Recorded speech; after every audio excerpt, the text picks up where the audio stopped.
Welcome back, everyone. Welcome to episode 2 of Trip Down Memory Lane. As always, I'm your host, Luke Guilday, and in today's episode, I'm joined by my good friend, Connor Lydon. Hi. Today is going to be very interesting. We're going to be talking about music in general. Yes. What we used to listen to, what we still listen to, what we might listen to in the future, who knows? But just like last week with Bo's episode, Connor and I have spent a bit of time just to write down just general stuff of over the course of us being alive, what we've listened to. And actually, I think now that I have this all written down, there's a lot more than I thought that I had, which is really good. I'll be completely honest. I probably know not very too much. That's not how you say that. I don't know a lot about music, but it is something that I actually think I might know a little bit more than I thought. And Connor here has actually some of what you've listened to has gotten me to listen to more and stuff like that. So I'm excited to have you here today. I'm very excited. This is like taking notes to do this. I was like realizing certain things that I didn't realize I listened to, or remembering sort of like, oh man, like yeah. And it's a little bit it feels very like vulnerable because I'm like, I haven't thought about this for a while, and it's also like it's an older part of myself. So I'm excited to talk about it because it's definitely kind of like there's different like stages of it. And my taste has evolved a lot over time. I think you have a very interesting and like well-rounded, I would say, taste in music. So I'm definitely excited to kind of chop it up a little bit. Yeah, I definitely have never been one to I don't listen to like albums or anything like that. Like I just kind of, it's one of those things where it's like, if I hear a song that I like, I'll listen to it. Mm-hmm. And that I kind of generally wrote I have a handful of different songs. But to start today's episode, I would just like to ask you, what is the first song, or if you want to go more broad, what is the first musician or band that you remember listening to? So in trying to prepare, I was trying to think about the first song I can remember listening to, and it's honestly, it's the type of thing where my parents, specifically my dad more, introduced me to music like so young that I can't remember specifics. It's just, I think uh the music that made the biggest impression on me as a kid was the Beatles. Yeah. My dad kind of started me off there, and I feel like that just shaped like so much, and really sort of gave me like almost like a goalpost of like not how to judge music, but like it was, it is like some of the best like pop music like ever written. Mm-hmm. So it was just like such a great introduction, and was so like sort of, I guess, like influential on me. Sure, yeah. But so specifically, like they have an album called One, which is not really like an album that they wrote so much as it's all of their like #1 radio singles, and that CD was like on in our like family car all the time. Yeah. Oh, the CDs were like that. That's the big thing. My parents still have like big boxes. Yeah. And I recently told them, like, if you guys find like big boxes of CDs, like, let me go through it. Like, Yeah. I want to like start collecting them. Absolutely. Because we're kind of like in this era where everyone's kind of like coming to the realization of like realizing how important physical media is. Oh yeah. And to have some of those childhood CDs, I think would be really cool for me. But so that I listened to the album so much, but also in the same kind of era in my childhood were these albums that were like almost like made for kids albums. Mm-hmm. The Bare Naked Ladies and They Might Be Giants had these children's albums that weren't like, the They Might Be Giants ones were more like geared towards like being like informative and educational. They had one that was called like Here Comes Science. There was one that was called Here Come the ABCs, and it was these sort of fun little songs that weren't so babyish that it was like boilerplate sort of thing, but it was like fun and creative way to get you to engage with those things. More designed for kids, but not like solely and all. Yeah. Like it again, as you said, I'm sure it was like more fun. Yeah. Like because I just had my mic. Sorry. You just mentioned like DVDs and stuff like that, and that brought me to like because my dad also like when I first was listening to music, like I got a lot of my music taste from him when I was little. Oh yeah. I can't tell you how many times road trips pop in a Doobie Brothers or Grateful Dead CD. Mm. In fact, "What a Fool Believes" is still like one of my favorite songs. Oh wow. I love that song. That Doobie Brothers and like Grateful Dead. He was a big Grateful Dead guy. Devil, friend of a devil or friend of the devil, was always like a hit. Good Like song. it was always a hit, and it was just like you knew it was like. I feel like one big thing with music is just like also the vibe that it gives off of Yeah. like to me I imagine those songs of like I picture that with like summer going to the Jersey Shore Sure. like having a fun trip with family and stuff like that. Mm-hmm. So those were very big, but then I also had my mom's side of her music. They had very like not polar opposites, but like Like disparate. they had very different tastes in music. Like my Sure. dad was more like, rock, stuff like that. Yeah. My mom was very much more like classical music and jazz. In Ooh. fact, like with my mom, I remember distinctly listening to Frank Sinatra and Nat King Cole. Oh wow. Um, That's good stuff. that it's really good. Unforgettable by Nat King Cole, especially because there was another version that was made after he had passed, but his daughter Natalie was also like had done vocals for it. They had taken Oh his wow. old recording and they had put it into this new recording and had her like sing it as well and made it a duet.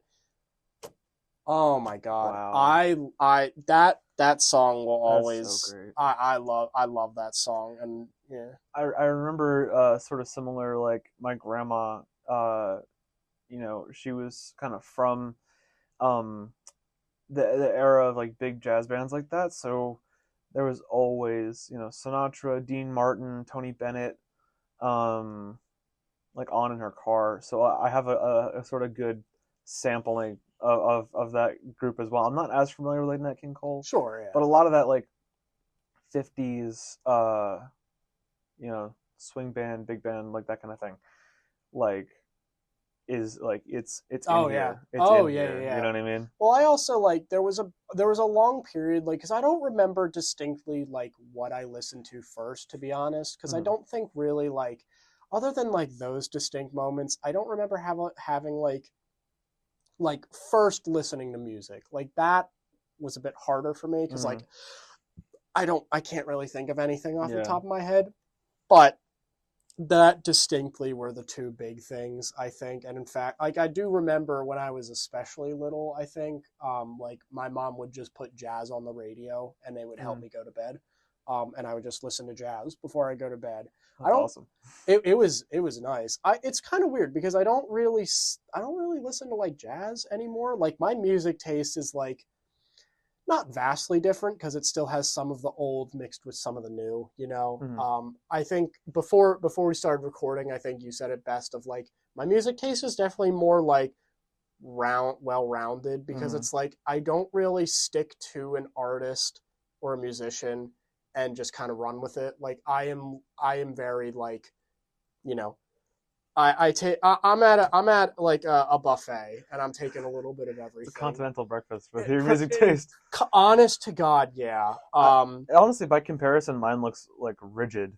Like I thought I had a good sort of. Mm, I think my music taste has been expanding over the last couple of years. mm, Um, but yeah, by comparison, like my music taste looks like mm. monolithic and rigid, and like because honestly, I was kind of shown all this like sort of uh you know classic rock and stuff when I was younger, and that just sort of like paved the way Yeah. for sort of how I interacted with music for a long time. Mm, Um, and it seems like you got kind of like a good sort of dual influence mm. that allowed you to kind of like poke around and do a couple different Definitely. things. Yeah, and I think kind of that opening to like because I guess my parents had such different tastes in music, like as you're saying, like, I think that's kind of why I'm like very like different with all the music that I listen to. Like, I'll go into it later in this episode, but like on the same list, I have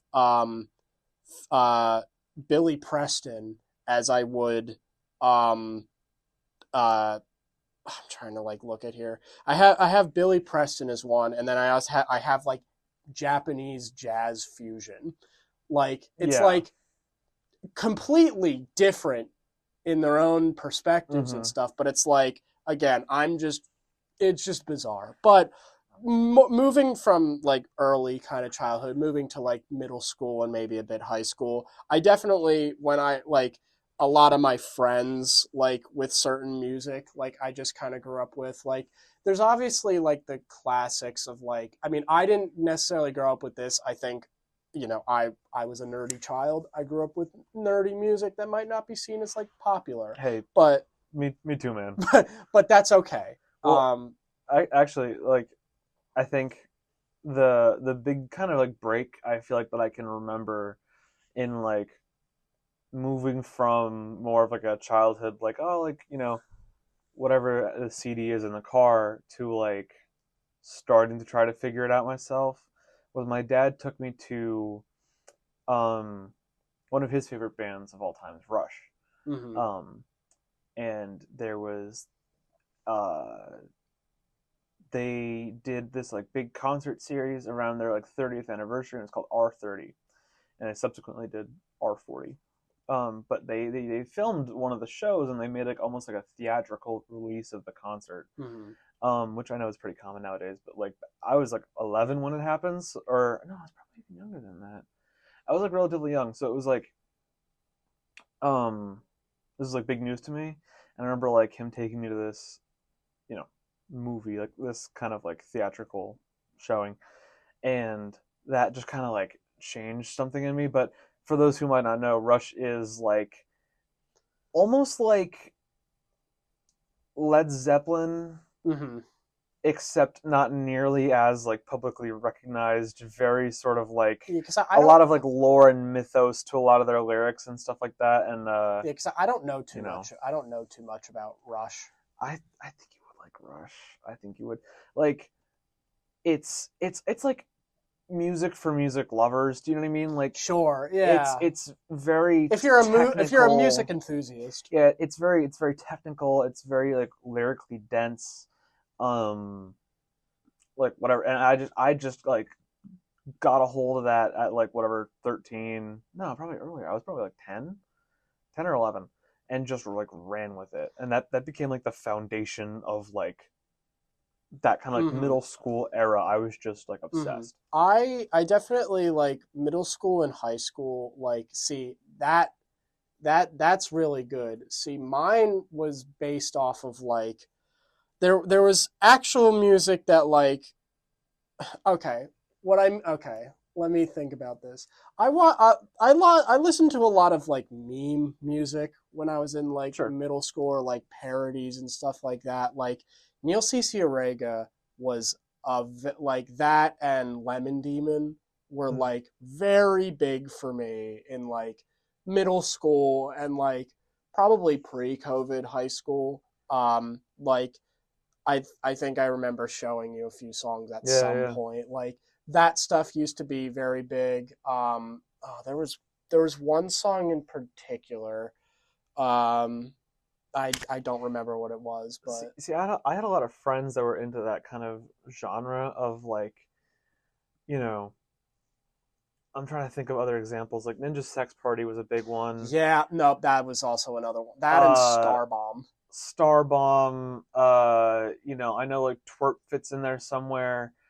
I don't know that any of my friends were specifically into twerp, but like that was like a thing that was kind of like around me. But because I was so sort of enveloped in like the classic rock like thing, like I was that kid. Like I was the kid who was like, this is the only good music. Sure. And I'm not proud of it, but it was like so I wasn't as tapped into that some of that stuff that was going on like, online at the time. Sure, and that's very fair because I think one thing that I also think, and you kind of bring up a point of it of like not only is it just music, but it's also like culture in a sense of like there is a culture behind like that music of Yeah. like and stuff like that. And in the topic of MDC and like target audiences and stuff like that, like there is just an audience for it and stuff like that. And there's Yeah. various audiences for various kinds of music and all that. But you mentioned like twerp, and that was definitely a huge one for me. I mean, hell, I still listen to twerp even like late into college. I Like, mean, we've seen twerp together. yeah, Like, I went to a twerp concert live. Yeah, like again, like for me, like middle school, um, the whole kind of classic rock thing, and also I was kind of trying to form like a music taste. You know what I mean? Because it was like I kind of had the perspective like up until that point of being like like listening to the Beatles and everything like that. That it was kind of like that was kind of the kind of the pot to grab from. You know what I Yeah, mean? yeah. And so like eventually like I found out about I don't know if you're aware of this band. It's called Greta Van Fleet. I've not heard of it. They are like a modern like rock band that is very. They grew up on all of the like blues and jazz. Well, not so much jazz, but like the blues music that influenced early rock and roll. Mm-hmm. So they got into making rock and roll by listening to the same stuff that early rock and roll musicians were listening to. Yeah, yeah. So they have this sound that's very like authentic, almost like 60s, 70s, like they've been compared to Led Zeppelin a lot. Mm-hmm. But in any sense, like that was a big part of my identity too at the time. Yeah. Of just sort of perpetuating that sort of, just all sort of in that similar vein, but also it wasn't too far of a jump from like Rush, because Sure. they also have sort of a sort of mythos around them, and musicality and lyrics and stuff like that. Definitely. So that was something I really grabbed onto, as well as like some other stuff that was like going on for me at the time was like that's when I started to get more into like alternative stuff. So I was really into like the Foo Fighters for a long time. I was like really into them. Mm-hmm. I was like a little bit into Nirvana, not a lot, but that's one of those things where it's like you're in middle school, You probably you're gonna listen listen to to Nirvana. Yeah. Well, that's also you. Not to interrupt, but like another thing that I wanted to mention is this: like there was also like obviously there was radio and stuff like that. So it's like you were just naturally probably going to listen to what was on the radio. Like Yeah, which plays a lot of that type of stuff. exactly, So. and like I will say like, and granted, I don't think I'm like the best at like remembering and stuff like that, but it was a thing for it's like if someone plays me a song, I will remember listening to it. I don't remember the name or who made it. Like it is a thing of just I will remember the song because again, I guess in my mind, like I'm taking that and putting it into like where was I in my life at that point? Like who was I with? What was I doing and stuff? And it's more just a thing of like, yeah, I remember what I did this day when I listened to this thing, rather than it being like, oh, I remember this song because it's What a Fool Believes by the Doobie Brothers. Like, you know what I mean? Yeah, that's fair. Yeah. I definitely know I kind of like relate to that. I remember being shown in like early high school. I joined like marching band in high school, and so a lot of the guys who were like older than me and my friends were kind of passing along some of their music. So I remember listening to "Cynical" by Blink-182, and that's kind of like it's not like a popular song by them, but it was like I'm sure I'd heard all the small things like on the radio somewhere, but this was like the first time I like heard it because like a guy who was like a couple years older than me was like, you should listen to this. And it was this thing of like, I was in marching band, I was in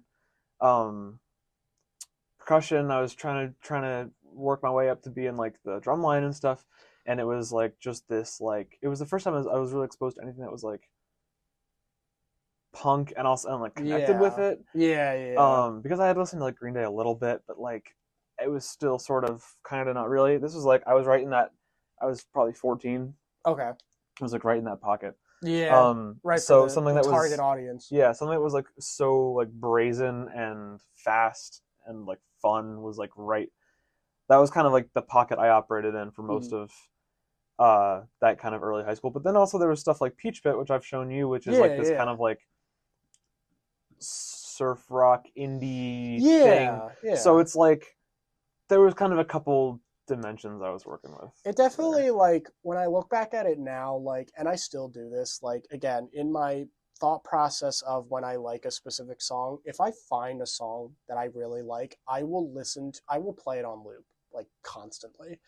And that is like, that'll just be like my new mini obsession, and stuff like that. I definitely don't think it was until late high school to early college where, like, I actually kind of like, I didn't even like I don't use Spotify. I've never really used Spotify. I didn't start like liking music, like videos that like on YouTube, because I'll listen to my music on YouTube. And I didn't really start liking videos to like make a playlist until like 2 years ago. Oh Like wow. I really have just been kind of like flying by the seat of my pants, as it were, Mm. like just kind of just listening to these songs. But I will say, like, kind of pushing it up a bit more to, like, you know, up until now, I suppose. One of the big things, and I think there's not that there's controversy behind it, but I think it can be mixed depending on who you're talking about, is game OSTs, which Hmm. I personally do like.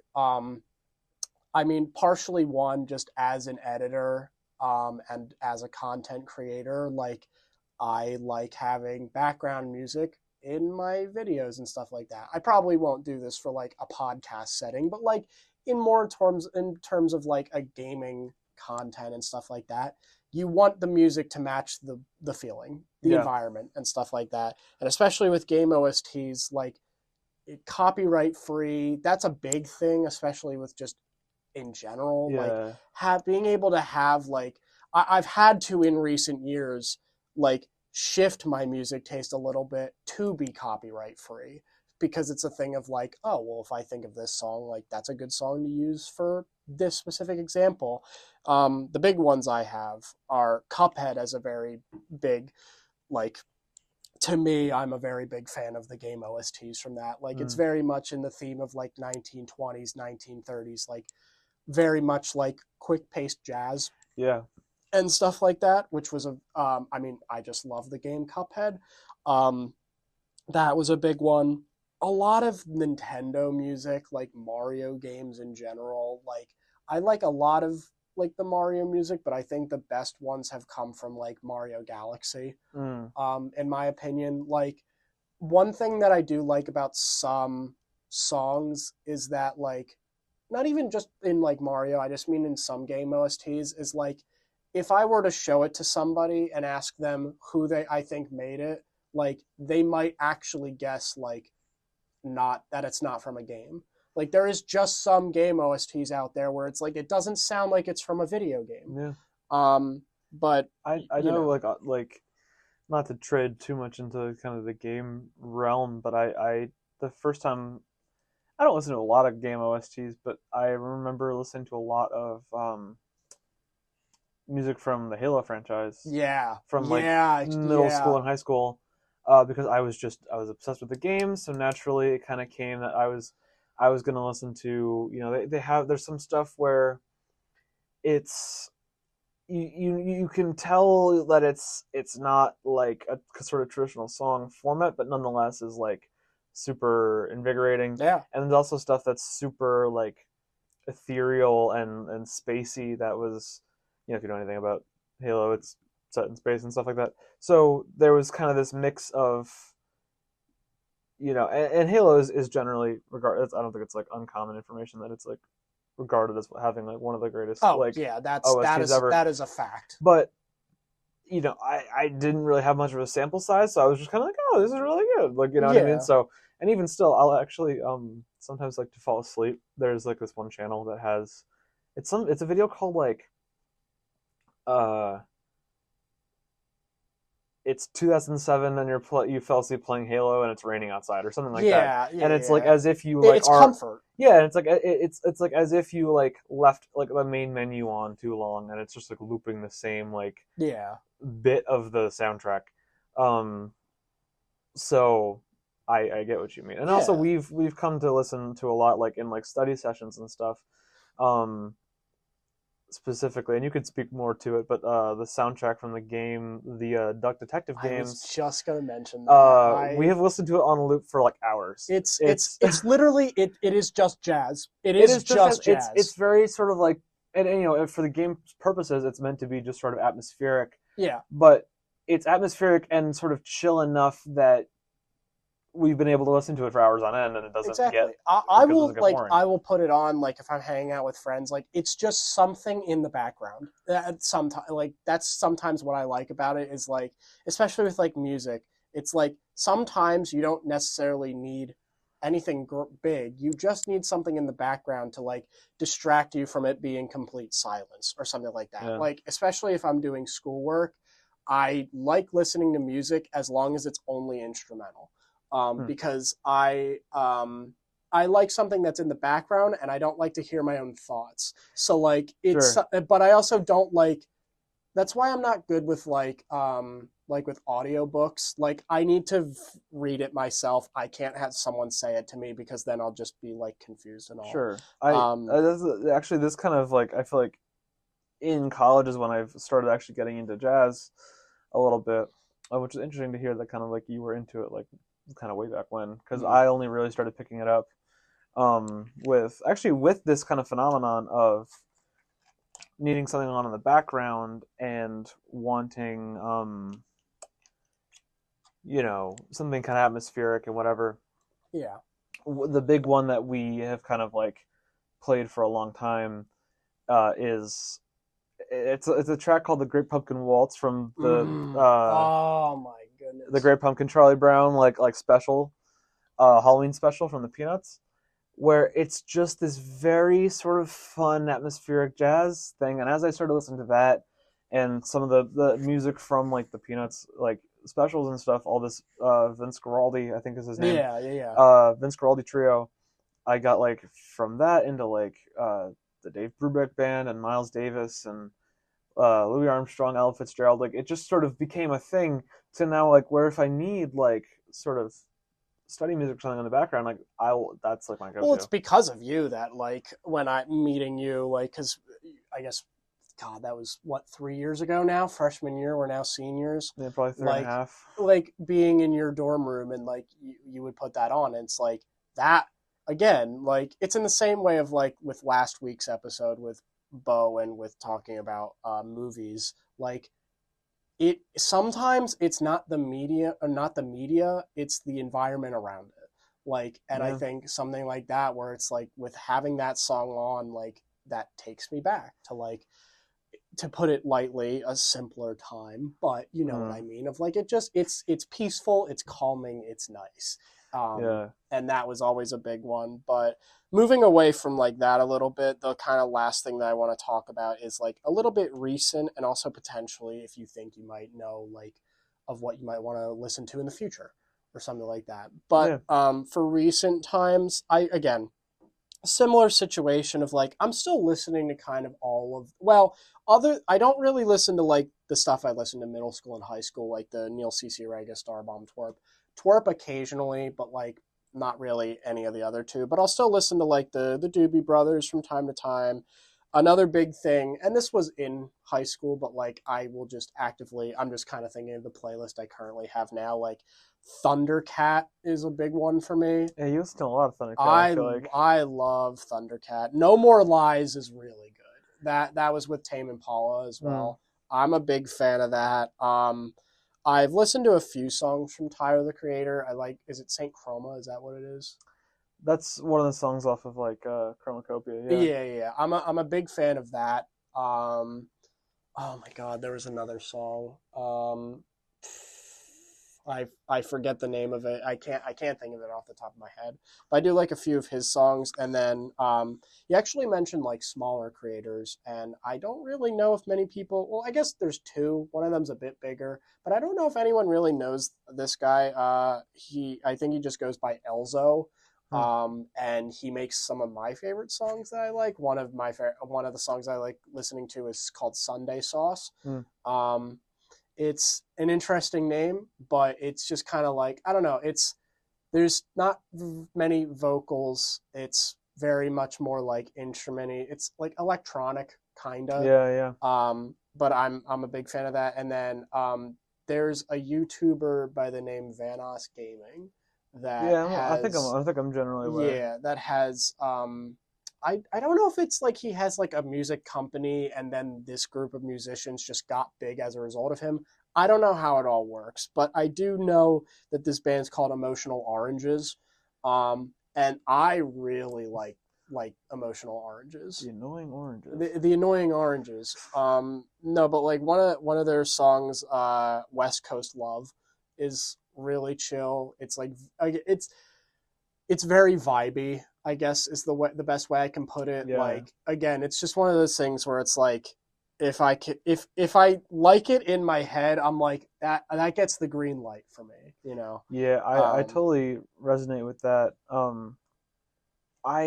I do love like impactful lyrics, but I feel like I used to think that that was the main thing I prioritized, and I realized over time that like I really have to enjoy the kind of vibe of a song Yeah, without knowing like what is happening sure, lyrically yeah, in order to kind of get further into it.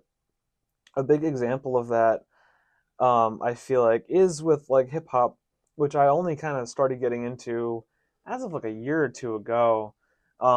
Actually, with all, I'm sure it's the case for a lot of people, and I know this is probably kind of a cringy way to say that you got into hip hop, but like one of my friends from home told me about like the Kendrick and Drake like beef, mm-hmm.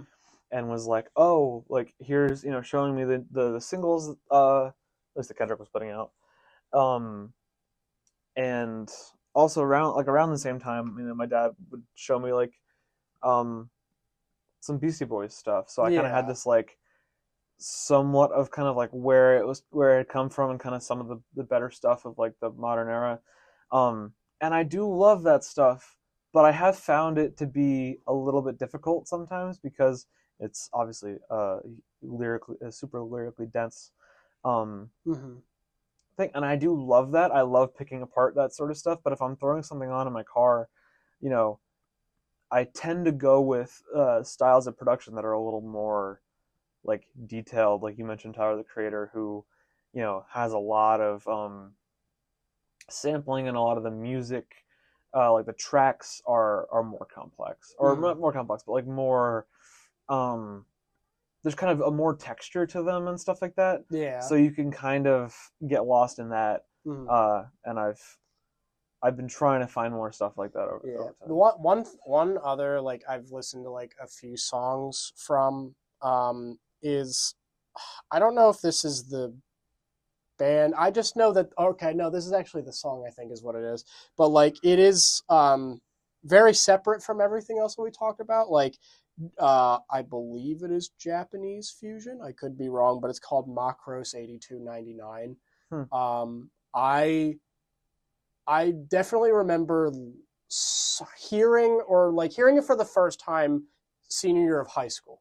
Like I remember that, and it is something that like occasionally I'll like be recommended like songs like that, and it's like I'll just put it on, and I'm like, yes, that's it. And again, it really does go back to like as you said of like at a certain point, like not even necessarily hearing the songs for like the lyrics, but like if it is just the vibe, like if it is Yeah, just if it's in the moment, like if it is hitting, if it is like striking a chord, like yeah. that's the big thing. I totally agree because over the last couple of years, I've also been like sort of slowly getting into anime and stuff, and a lot of the stuff I've watched just had really good music. Yeah. And this is kind of I feel like the pinnacle of that type of thing because yeah, I don't speak Japanese or anything like that. Mm. So it really is just a thing of like some of these songs just really being gripping enough, or at least being associated with like other media that is like you're emotionally invested in enough that just the music is enough to get you like interested in it. Mm. And even I find myself what I think you might have mentioned last week actually is Attack on Titan. Yeah.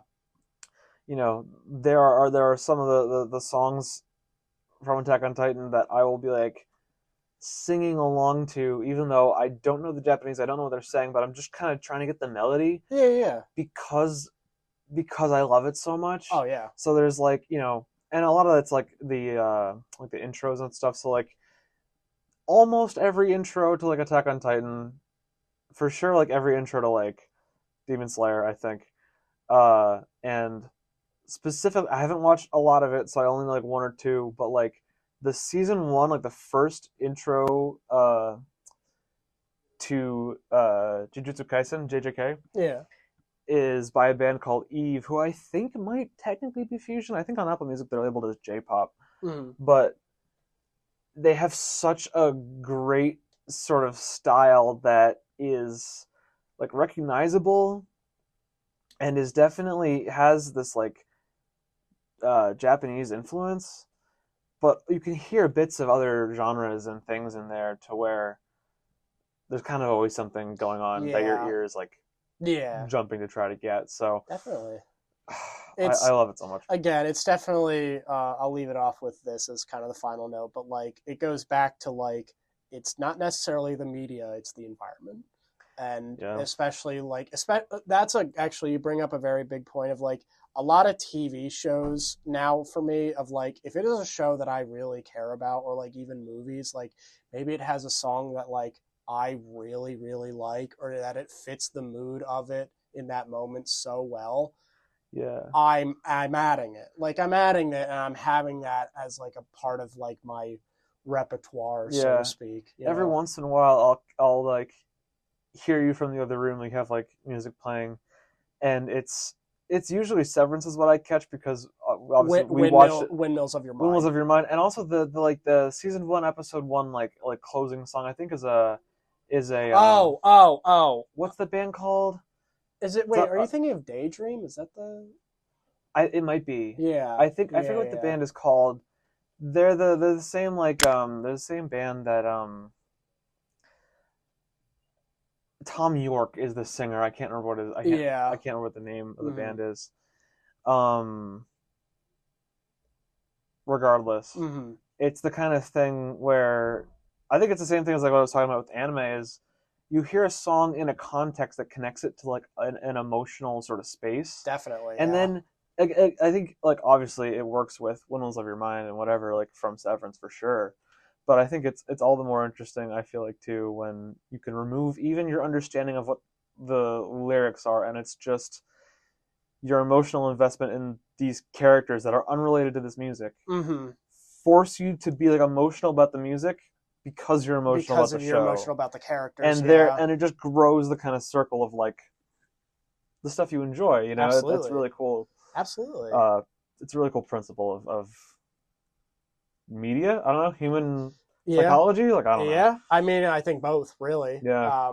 But absolutely. I mean, it as you. I don't think I could have put it better myself. Like just the combination of the two makes you appreciate both separately a lot more. In a way that like if someone would just put on Windmills of Your Mind, to me, like a couple of years ago, I would have been like, okay, like it's a good song. It's a good song, but like I don't. But now that you know context behind it. But it's like, but then you watch Severance, which I know you have since it's been a week, and you got on it, and you watched all of Severance. Watched all of it in one week at Bo's recommendation, and I appreciate that genuinely.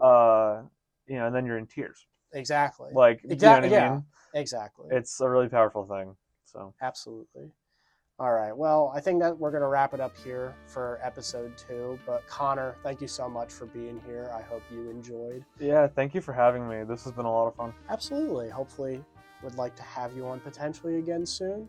But that'll be it for us this week. Thank you guys for watching, and I'll see you in the next one.